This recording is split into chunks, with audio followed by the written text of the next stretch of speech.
اللہ اللہ اللہ اللہ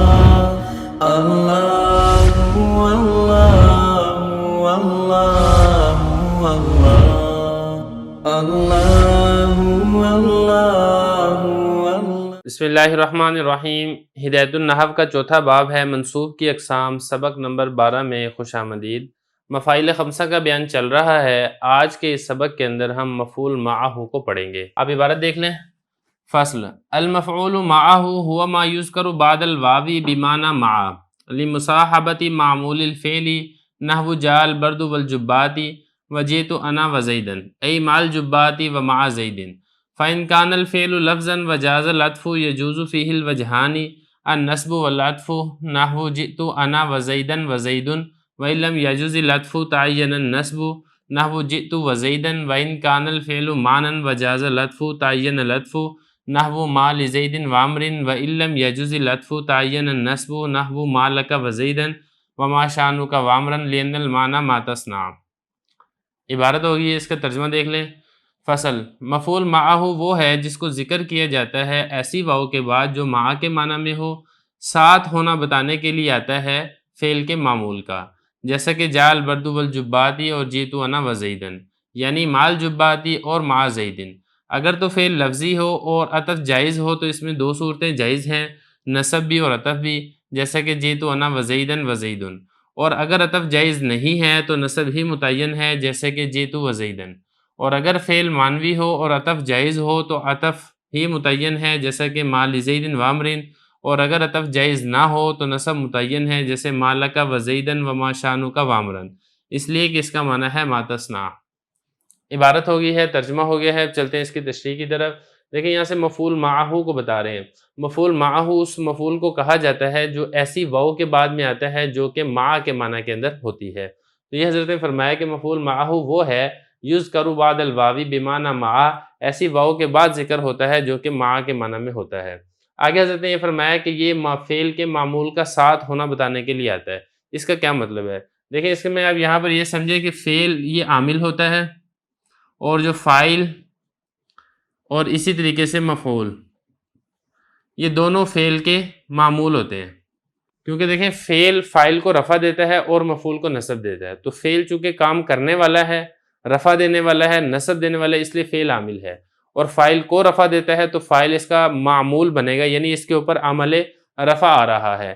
اسی طریقے سے جو مفعول ہے اس کے اوپر چونکہ عمل نصب آتا ہے، اس لیے اس کو بھی معمول ثانی کہا جاتا ہے۔ تو یہ بتاتے ہیں کہ یہ ایسی واو کے بعد میں ہوتا ہے جو فعل کے معمول کا ساتھ ہونا بتانے کے لیے آتا ہے۔ فعل کے معمول سے مراد ہے یہاں پر فاعل، فعل کا جو فاعل ہے، یہ جو مفعول ہے مفعول معہ، یہ اس فاعل کے ساتھ ہونا بتانے کے لیے آتا ہے کہ جس وقت فاعل ہوا ہے اسی کے ساتھ ہی مفعول بھی ہوا ہے۔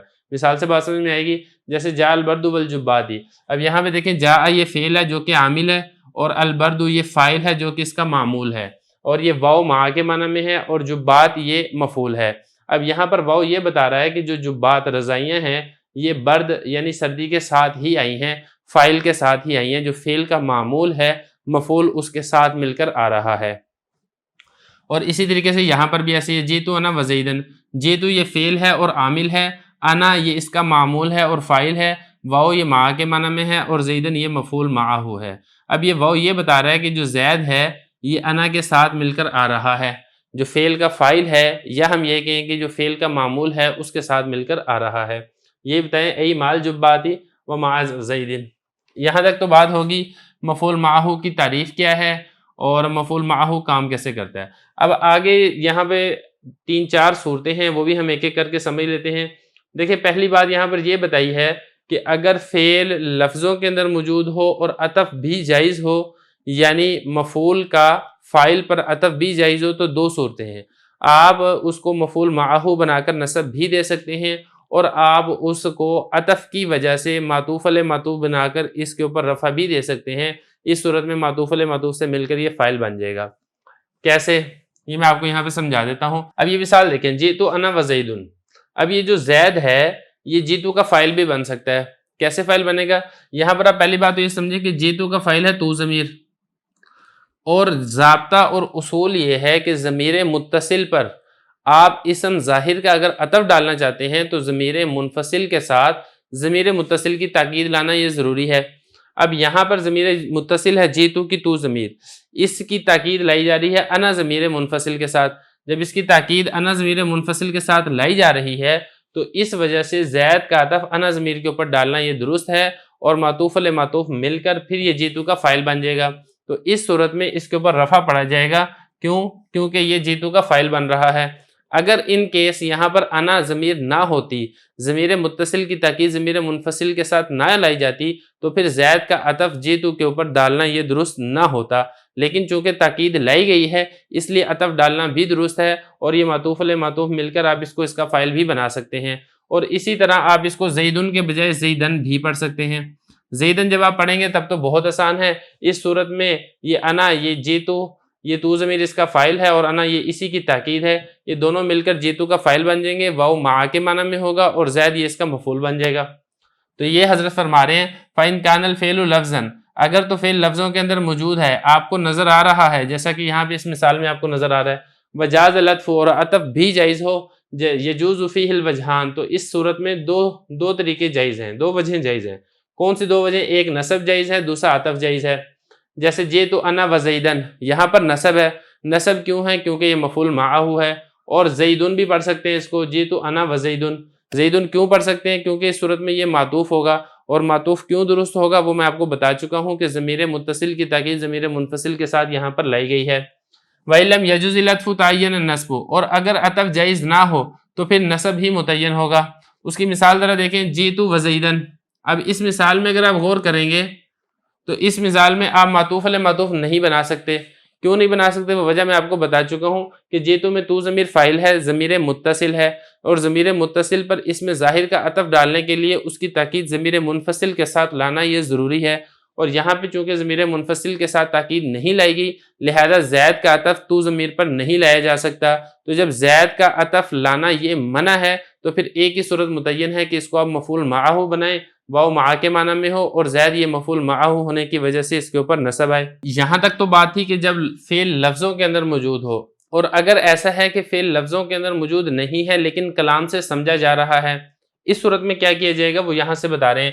وَإِن كَانَ الْفِعْلُ مَانًا وَجَازَ الْعَطْفُ، دیکھیں فعل مانوی ہے اور عطف بھی جائز ہے تو پھر عطف ہی متعین ہوگا۔ مثال کے طور پہ جیسے ما لزید وامر، اب اس مثال میں دیکھیں جو ما ہے، یہ ما عام طور پر فعل کے بارے میں سوال کرنے کے لیے ہی استعمال ہوتا ہے۔ اب اس کے بعد لزید وامر لام حرف جر ہے، تو اصل میں یہ اس طریقے سے ہے، ما یصنع زید وعمر، اصل میں عبارت یہ ہے کہ زید اور عمر کیا کرتے ہیں، لیکن یہاں پر یصنع فعل لفظوں کے اندر موجود نہیں ہے، میم الف ما کے ذریعے سے یہ سمجھا جا رہا ہے، اور لفظوں کے اندر جو چیز موجود ہے وہ لام حرف جر ہے، یہ لفظوں کے اندر موجود ہے، تو اس صورت کے اندر عطف ہی متعین ہوگا۔ اب کیا ہوگا؟ اب دیکھیں اس میں جو امر ہے اس کو ہم اس کا مفعول بھی بنا سکتے ہیں، یصنع ہو کیا کہ واو یہ ما کے معنی میں ہو اور امر اس کا مفعول ہو اور اس کے اوپر نصب پڑا جائے، لیکن ہم یہ نہیں بنائیں گے۔ کیوں نہیں بنائیں گے؟ وہ اس لیے نہیں بنائیں گے کہ یہاں پر دو عامل جمع ہو گئے، ایک یہاں پر عامل ہے جو نصب کا تقاضا کرتا ہے، وہ کون سا عامل ہے؟ وہ یصنع فعل ہے جو کہ لفظوں کے اندر موجود نہیں ہے، اور دوسرا عامل وہ ہے جو جر کا تقاضا کرتا ہے، وہ کون سا عامل ہے؟ وہ یہ والا عامل ہے لام حرف جر۔ اور ضابطہ اور اصول یہ ہے کہ جو عامل لفظوں کے اندر موجود ہو وہ زیادہ قوی اور طاقتور ہوتا ہے بجائے اس کے جو عامل لفظوں کے اندر موجود نہ ہو۔ تو چونکہ یہاں پہ لام حرف جر لفظوں کے اندر موجود ہے تو ہم امر کا عطف زید کے اوپر ڈالیں گے، اور زید مجرور ہے لام حرف جر کی وجہ سے، لہذا اسی وجہ سے امر کے اوپر بھی جر آئے گا اور ہم اس کو جر پڑھیں گے، تو یہاں پر عطف ہی متعین ہوگا۔ یہاں پر آپ اس کو مفعول معہ نہیں بنا سکتے ہیں، کیوں؟ وجہ میں آپ کو بتا چکا ہوں کہ فعل یہاں پہ لفظوں میں موجود نہیں ہے بلکہ مانوی طور پر موجود ہے۔ یہ حضرت فرما رہے ہیں کہ فعل اگر مانوی ہو اور عطف کرنا جائز ہو، عطف کرنا جائز کیوں ہے؟ عطف کرنا جائز اس لیے ہے کہ امر کا عطف ہو جائے گا زید کے اوپر، اور زید اسم ظاہر ہے، اور اسم ظاہر کا عطف اسم ظاہر کے اوپر کرنا یہ بالکل جائز اور درست ہوتا ہے۔ تو یہ فرمایا عطف کرنا جائز ہے تو عطف ہی متعین ہوگا، اس صورت میں آپ اس کو مفعول معہ نہیں بنا سکتے ہیں، جیسا کہ ما لزید وامر۔ اگلی مثال دیکھیں، وَإِلَّمْ يَجُزِ الْعَطْفُ تَعَيَّنَ النَّصْبُ، دیکھیں اس کا جو تعلق ہے اسی کے ساتھ ہے، وَإِن كَانَ الْفِعْلُ مَانًا، البتہ یہاں پہ جاز العطف نہیں ہے بلکہ لم یجوز العطف ہے، تو مطلب یہ بنے گا کہ فعل یہاں پر بھی مانوی ہے اور عطف کرنا جائز نہیں ہے تو پھر نسب ہی متعین ہوگا۔ مثال سے بات سمجھ میں آئے گی۔ پہلی مثال دیکھیں، اب ما لک وزیدن، اب یہ جو ما ہے، اب اس کے بعد بھی چونکہ جیسا کہ میں نے آپ کو پہلے بتایا تھا میم الف ما یہ عام طور پر فعل پر داخل ہوتا ہے، تو یہاں پر بھی تصنع فعل محذوف ہے۔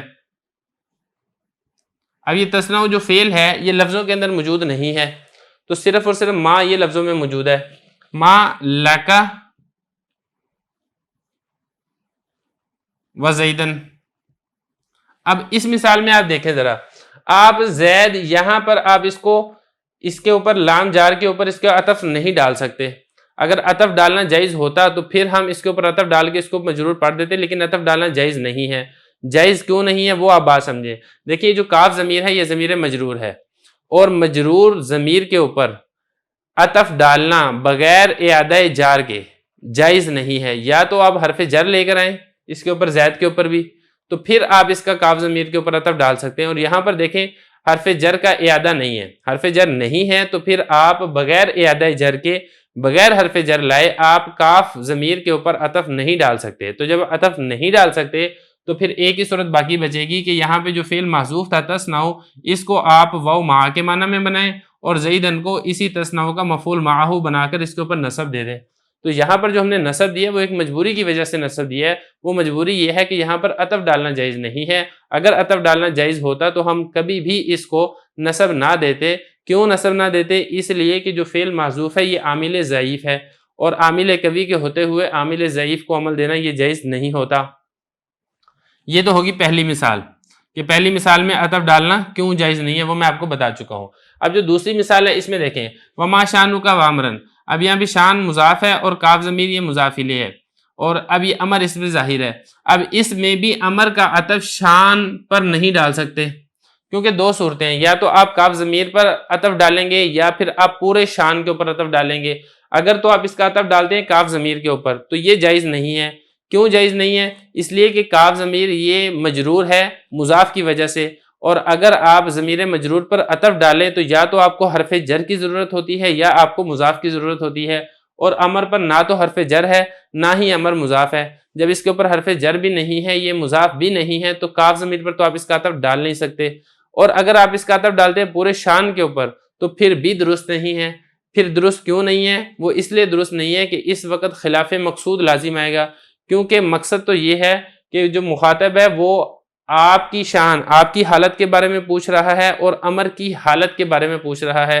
اگر آپ اس کا عطف شان پورے کے اوپر ڈال دیں گے تو مطلب یہ بنے گا کہ مخاطب آپ کی تو شان یعنی حالت کے بارے میں پوچھ رہا ہے، لیکن امر کی حالت کے بارے میں نہیں بلکہ امر کی ذات کے بارے میں سوال کر رہا ہے، جو کہ خلاف مقصود ہے۔